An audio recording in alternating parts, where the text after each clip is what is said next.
स्वागत है दोस्तों आप सभी का हमारे इस YouTube channel future to you में। और आज का जो टॉपिक आप सभी के लिए लेके आए हैं वो लाए हैं हम एटॉमिक मास। तो एटॉमिक मास क्या होता है? देखो, एटॉमिक मास, एटॉमिक एक वर्ड है जो कि एटम से आया है, और एटम मास तुम्हें बताइए क्या होता है। तो एटॉमिक मतलब मास मतलब एटम का मास क्या होता है। अब इस एटम के मास को ऐसा तो है नहीं कि तकरीबाट से, इतने छोटा सा एटम होता है उसको तकरीबाट से हम सोचेंगे, उसको तकरीबाट से या फिर तराजू वगैरह से लेकर के उसका मास जो है हम आइडेंटिफाई कर सकें, तो इतना आसान तो है नहीं। तो this was the most remarkable concept proposed by the Dalton in atomic theory.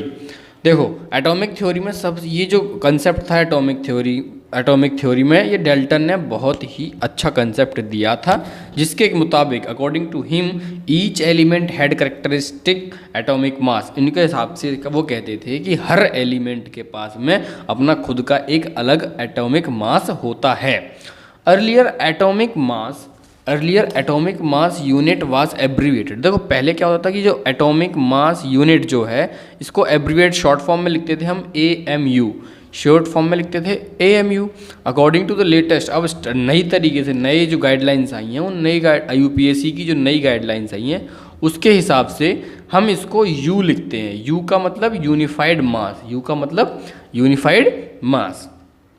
While searching for various atomic mass, हम जब वेरियस एटॉमिक मास को सर्च कर रहे थे तो scientist initially took 1/16 of mass of an atom.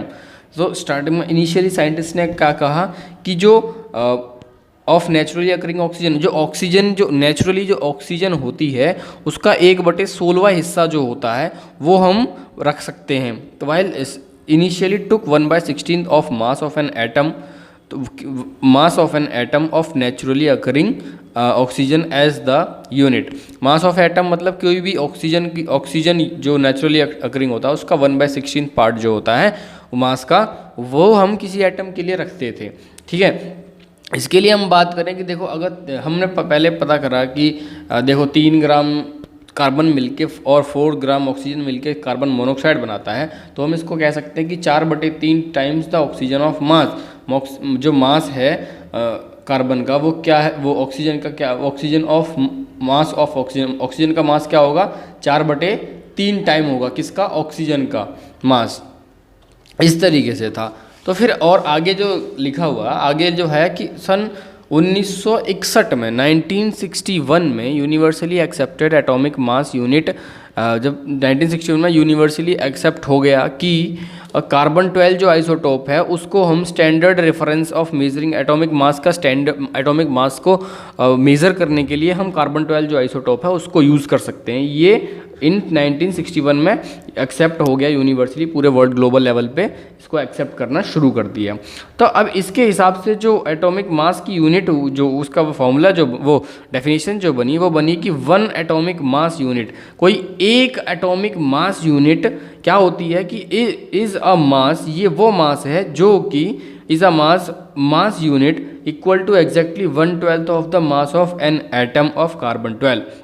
जो carbon 12 का जितना भी मास है, कार्बन 12 का जितना भी मास है उसका 1/12वां हिस्सा जो होता है वो 1 एटॉमिक मास होता है, वो 1 एटॉमिक मास होता है। जैसे मान लो कार्बन का x है, कार्बन का मास x है, अगर हम तो अगर हम उसको 12 से डिवाइड कर दें तो जो भी वैल्यू आएगी वो वैल्यू एक 1 एटॉमिक मास यूनिट होगी।